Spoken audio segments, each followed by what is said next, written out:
దేవుని వాక్యాన్ని మనము ధ్యానం చేసుకుందాము. పరిశుద్ధ గ్రంథములో 119వ కీర్తన 5వ మాట మనం చదువుకుందాం. ఆహా, నీ కట్టడలను గైకొనున్నట్లు నా ప్రవర్తన స్థిరపడి ఉండిన ఎంత మేలు. స్తోత్రం చెల్లించండి. హల్లెలూయా. ప్రియమైన దేవుని బిడ్డలారా, దేవుని యొక్క సన్నిధిలో ఈ ఆదివారము విశ్రాంతి దినము ఆయన సన్నిధిలో ఉన్నటువంటి మిమ్మల్ని అందరినీ దేవుని వాక్యం ద్వారా మిమ్మల్ని బలపరుస్తూ నేను మీకు తెలియజేస్తున్న మాట ఏంటంటే, దేవుని కట్టడలను గైకొనున్నట్లు మన ప్రవర్తన స్థిరపడితే ఎంతో మేలు. స్తోత్రం చేయండి. దేవునిని ఎప్పుడైనా సరే మనము సంపూర్ణంగా ఆయన మాటలు గైకొనాలి అంటే, సంపూర్ణంగా దేవుని ఎడల విశ్వాసం ఉంచాలి అంటే, సంపూర్ణంగా దేవుని ఎడల మనం భయభక్తులు కలిగి ఉండాలి అంటే, మొదట మన ప్రవర్తన స్థిరపరచబడాలి. స్తోత్రం చెప్పండి. ప్రవర్తన స్థిరపరచబడకుండా ఎవ్వరూ దేవుని ఎడల దీవెన పొందుకోలేరు. ప్రవర్తన స్థిరపడితేనే మీరు దేవునికి ఇష్టలుగా మారుతారు. మన జీవితంలో మన ప్రవర్తన స్థిరపడితేనే మన దేవుని భక్తులు. మన ప్రవర్తన స్థిరపరచబడకపోతే మనం దేవుని బిడ్డలం కాదు. ఎప్పటికీ మనం దేవుని బిడ్డలం కాదు. దేవుని వాక్యం తెలియజేస్తున్న మాట ఏంటంటే, దేవుని ఆజ్ఞలు గైకొనాలి అంటే, దేవుని మాటలు గైకొనాలి అంటే మన ప్రవర్తన మొదట స్థిరపడాలి. దేవుని వాక్యంలో ఈరోజు ప్రవర్తన అనే మాట మనం జ్ఞాపకం చేసుకుందాం. స్తోత్రం కలుగునుగా. ప్రవర్తన అనగా అర్థం ఏంటంటే బిహేవియర్. ఇంగ్లీష్ లో బిహేవియర్ అంటారు. ప్రవర్తన అంటే మనము నడిచే విధానము, మనం మాట్లాడే విధానం, మనం దేవుని సన్నిధిలో ఉండే విధానం, మనము మన కుటుంబంలో ఉన్నటువంటి విధానము, వీటిని ఏమంటారంటే ప్రవర్తన అంటారు. ప్రవర్తన బాగుండాలి కదా. మనం స్తోత్రం కలిగింది కానీ దేవుని నమ్ముకున్న తర్వాత మన ప్రవర్తన బాగోకపోతే మనం దేవుని బిడ్డలు వెలగవుతాం. దేవుని నమ్ముకున్న తర్వాత మనం మారొద్దా? దేవుని నమ్ముకున్న తర్వాత మన మాటలు మారొద్దా? దేవుని నమ్మిన తర్వాత మన జీవితం మారొద్దా? మరి మనం జీవితాలు మారకుండా మనం దేవునికి ఇష్టలము ఎలా కాగలుగుతాం? స్తోత్రం చెప్పండి. హల్లెలూయా. మన ప్రవర్తన సరి చేసుకోకుండా మీరు దీవించబడలేరు.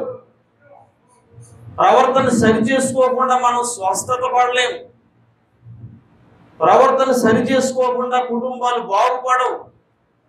ప్రవర్తన సరి చేసుకుంటేనే, జాగ్రత్తగా వినండి, ఒక విద్యార్థికి జ్ఞానం ఎంత అవసరమో ప్రవర్తన అంత అవసరం. అంతే కదా. ఒక విద్యార్థి ఉన్నాడు స్కూల్లో.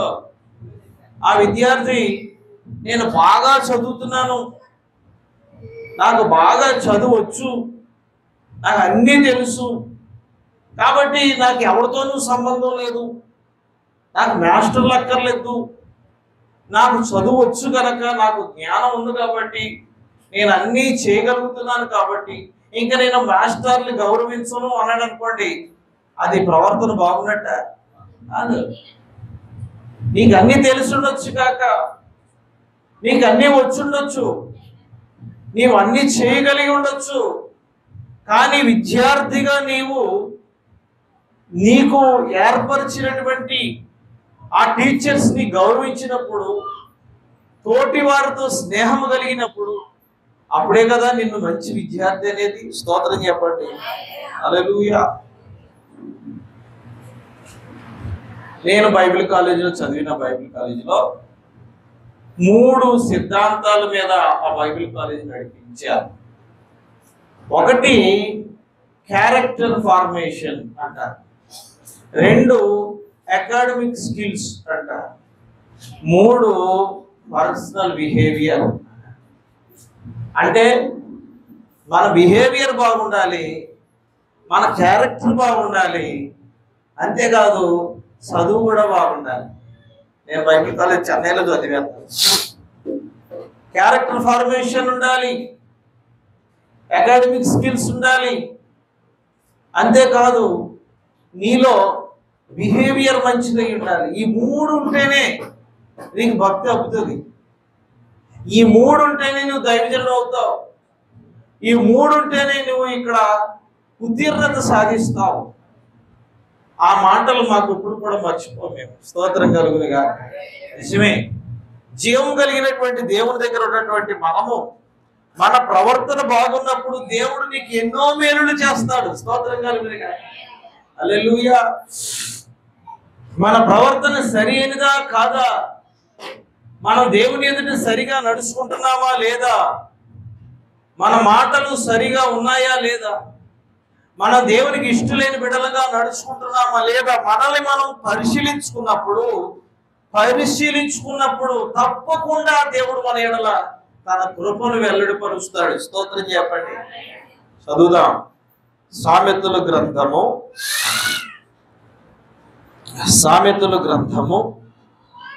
3వ అధ్యాయము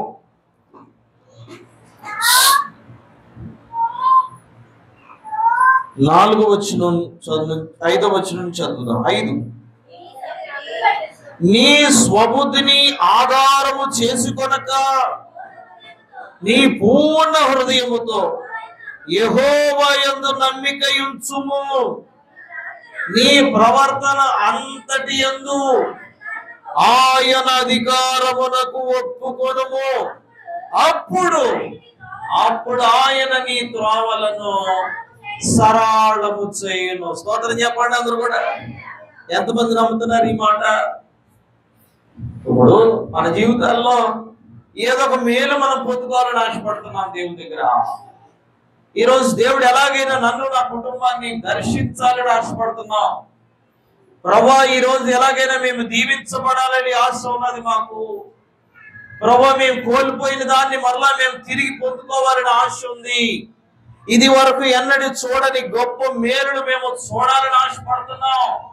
దేవా, మా భవిష్యత్తును మార్చే దేవుడవు నీవు, అన్ని విధాలుగా మాకు సహాయం చేసేటువంటి దేవుడవు నీవు.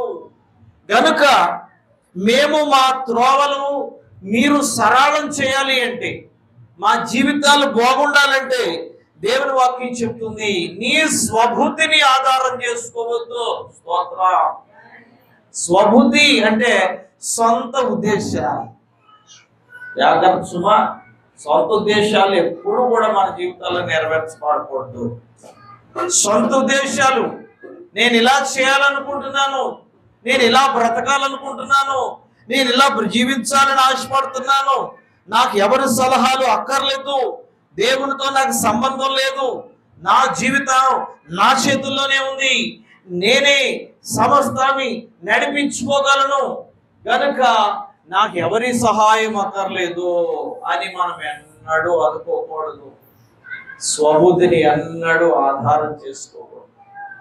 స్వంత బుద్ధితో మనం వెళితే మనము మరణానికి అప్పగింపబడతాం. సొంత ఉద్దేశాలతో వెళితే మన జీవితం నాశనం అయిపోతుంది. సొంత ఉద్దేశాలు కాదు, దేవుని చిత్తము నెరవేర్చబడాలి. స్తోత్రం కలుగునగాక. హల్లెలూయా. నిజమే కదా? నీ దేవుని చిత్తము నీలో నెరవేర్చబడుతుందా లేదా? పరిశుద్ధ గ్రంథములో ఒక వ్యక్తిని నేను చూపిస్తాను, చూడండి. రాజుల 2వ గ్రంథము 5వ అధ్యాయం 25వ వచనం.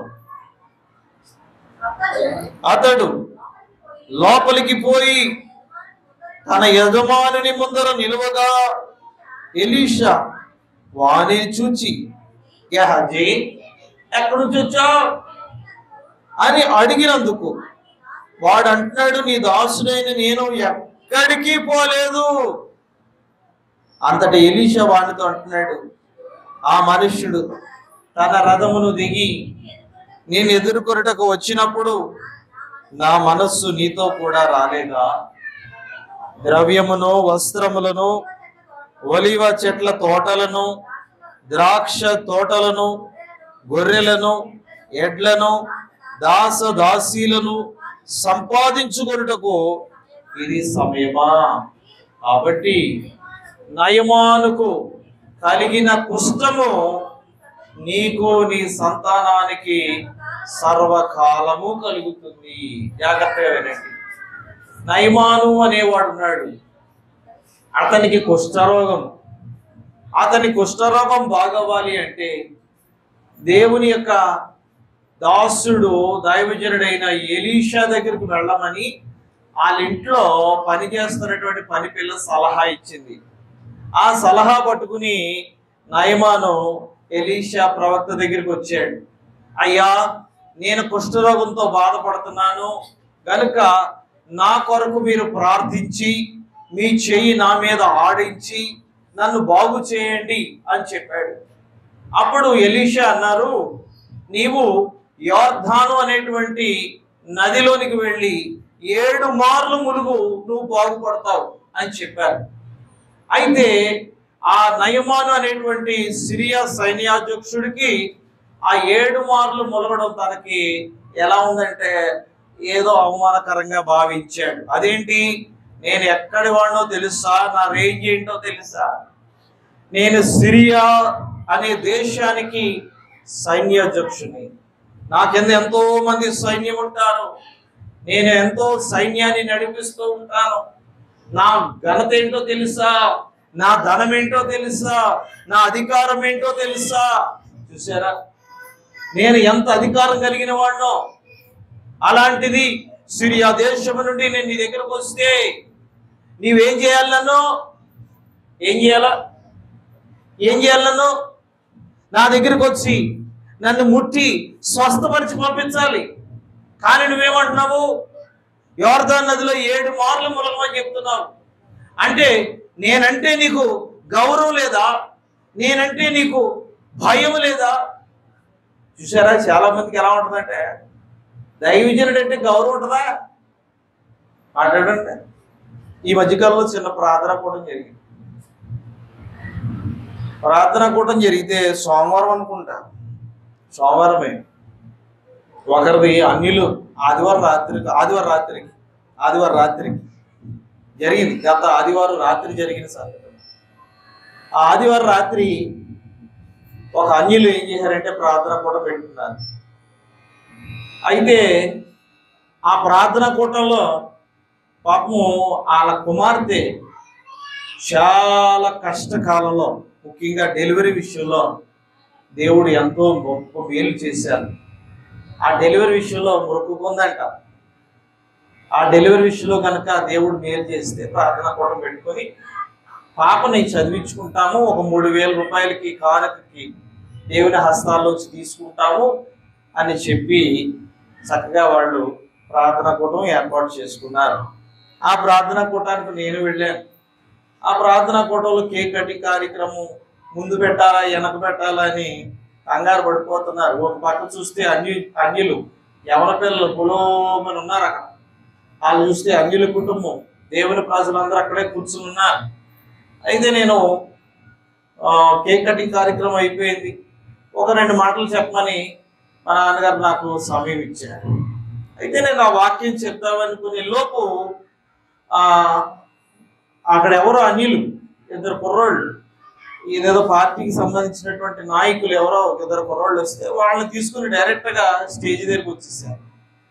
ఆ స్టేజ్ దగ్గర తీసుకొచ్చిన వాళ్ళు ఎవరు అంటే దేవుని నమ్ముకున్న వాళ్ళే, ప్రధానమైనటువంటి వాళ్ళే, సంఘములో ఎంతో బాధ్యతాయుతంగా నడుచుకుంటున్న వాళ్ళు. నేను ఎంతో వాళ్ళని జాగ్రత్తగా చూసుకుంటున్నాను. ఒక దైవజనుడు మాట్లాడుతున్నాడు స్టేజ్ మీద, ఆయనకు మనం డిస్టర్బెన్స్ కలుగు చేయకూడదు. నేను అప్పటికే చెప్పాను, 10 నిమిషాలకు మించి నేను మాట్లాడను. 10 నిమిషాలు గనక మీరు మౌనంగా ఉంటే నేను 2 మాటలు చెప్పి వెళ్ళిపోతాను అని ముందుగానే నేను వాళ్ళకి హెచ్చరిక చేశాను. అయితే వాళ్ళందరూ కూడా 10 నిమిషాలు నిశ్శబ్దంగానే ఉన్నారు. కానీ దేవుని నమ్ముకున్న వాళ్ళకి ఏం జరుగుతుందో తెలుసా? పనికి మాలిన ప్రవర్తన. దేవుని నమ్ముకున్న వాళ్ళు, అయ్యో మా దైవజనుడే కదా 10 నిమిషాలు మాట్లాడతారన్నాడు కదా, మనం 10 నిమిషాలు ఆగితే ఏమవుతుంది?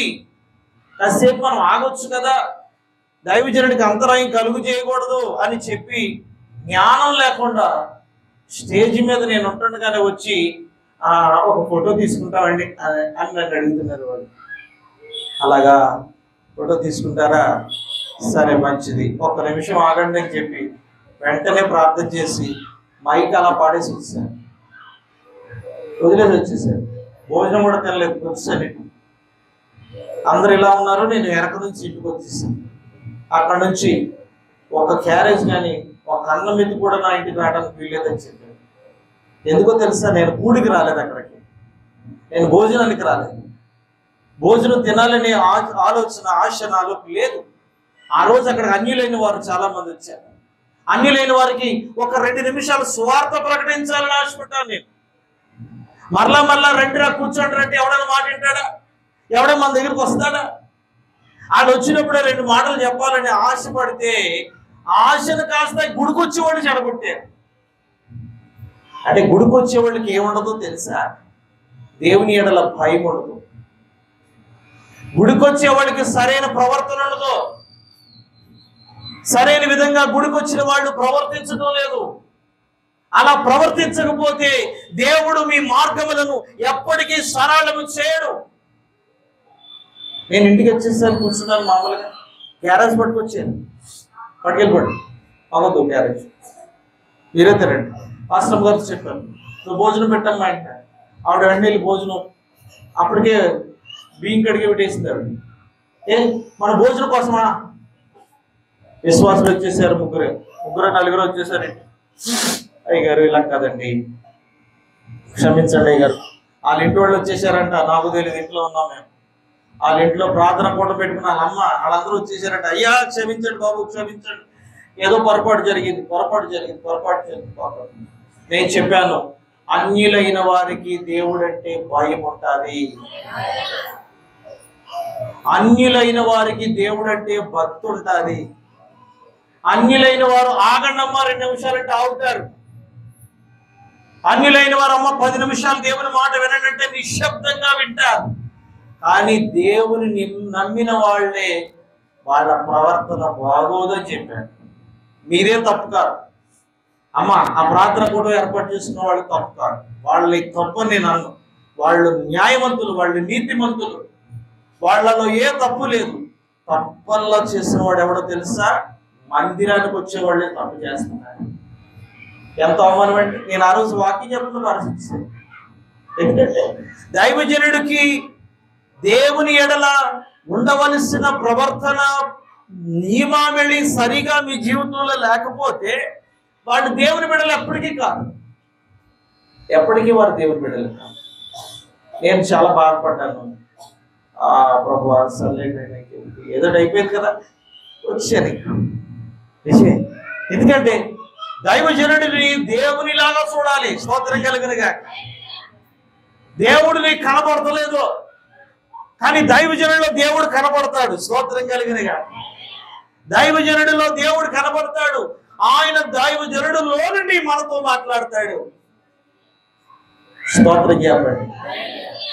ఈ మందిరములో ఈ బలిపీఠము ముందర కూర్చున్నటువంటి మనము ఆయన స్వరము నేను వినాలి. స్తోత్రం కలిగిన. హల్లెలూయా. ఆ సూప్లైట్లు ఆపేడు, బహుశా వాటి వల్లే సౌండ్ వస్తుందని నా అభిప్రాయం.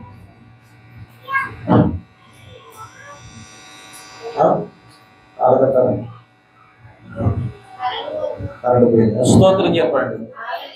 హల్లెలూయా. నిజమే, మన జీవితంలో నయమో అని అనుకుంటున్నాడు. నేను వస్తే నన్ను పలకరించడానికి నువ్వు రావాలి కదా, నువ్వు ఎందుకు రాలేదు? నన్ను బాగు చేయాలి కదా, నన్ను ఎందుకు బాగు చేయలేదు? పోయి ఎక్కడికో పోయి ఆ నదిలో 7 మార్లు ములగమంటావే, ఇదేమన్నా న్యాయమా? కానీ దేవుని మహాకృపలో అక్కడ ఉన్న దాసుడు అంటాడు, అయ్యా మనల్ని ఏమడిగాడు? అయినా ఏమడిగాడు? డబ్బు ఇమ్మన్నాడా? నగలు ఇమ్మన్నాడా?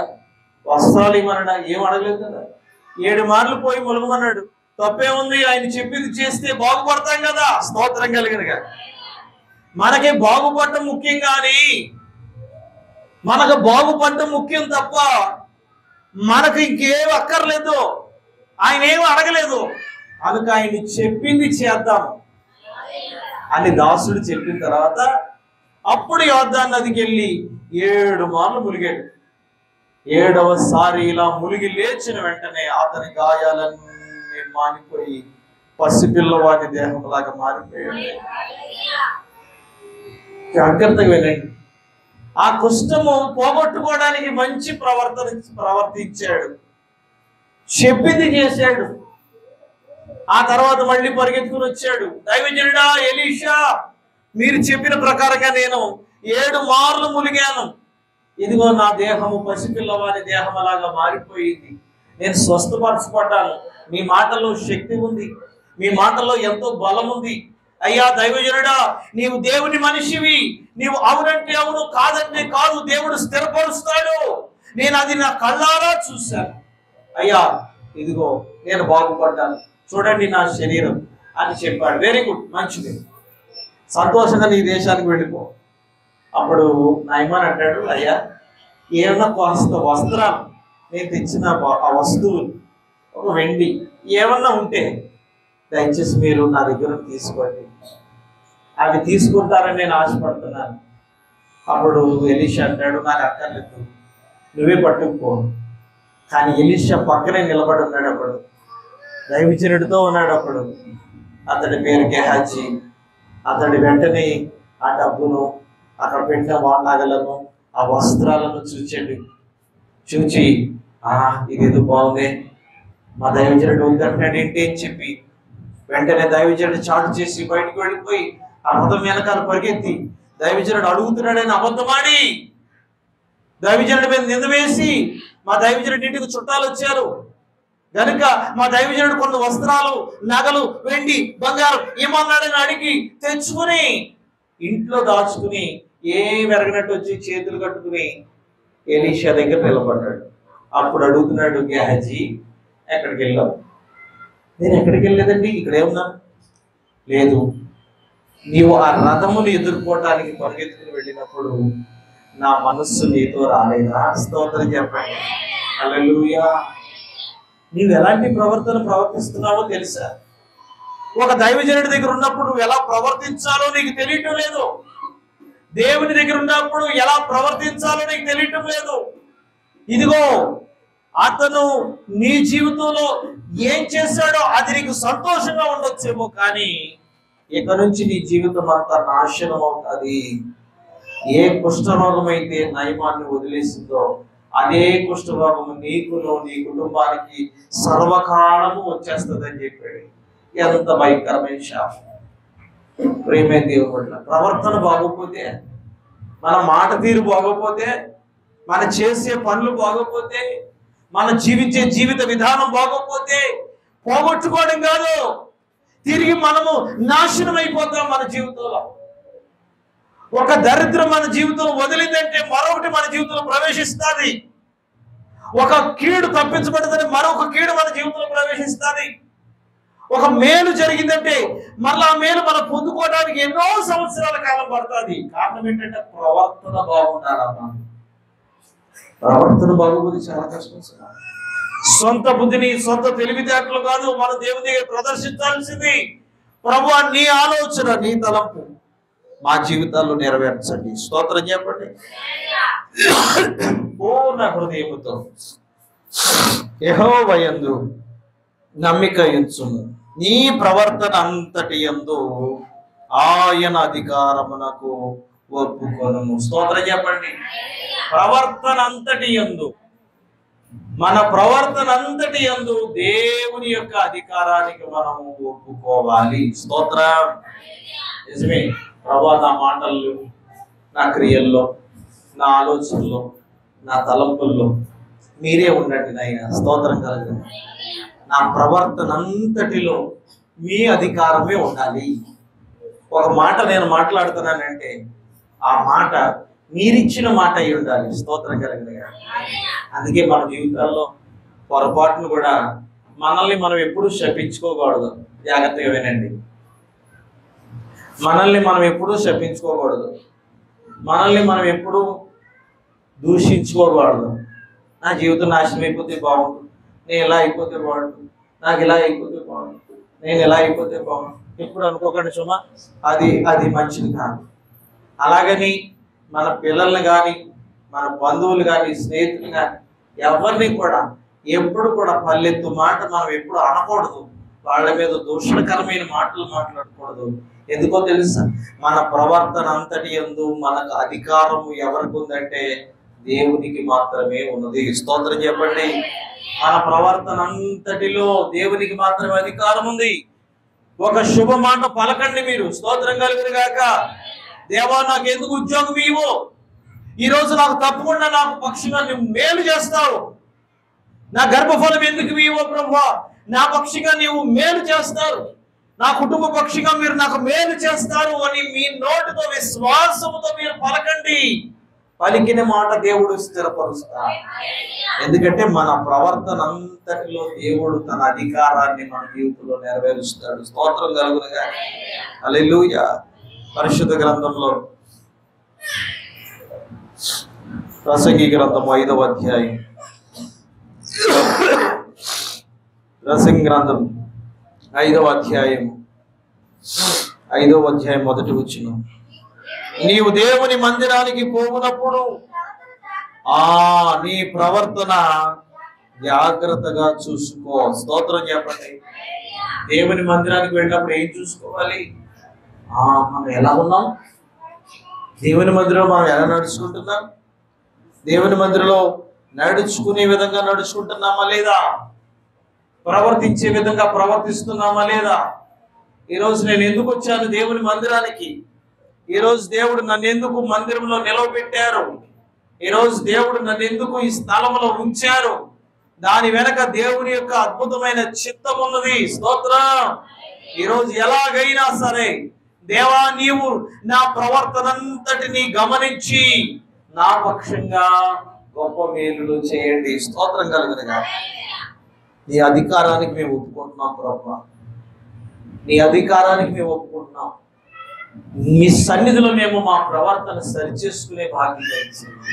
నిజమే, దేవుని మందిరానికి వెళ్ళిన తర్వాత మన జీవితం మారాలని దేవుడు కోరుతున్నాడు, మనం దీవించబడాలని దేవుడు కోరుతున్నాడు, ఆశీర్వదింపబడాలని దేవుడు కోరుతున్నాడు, మేలు పొందాలని దేవుడు కోరుతున్నాడు.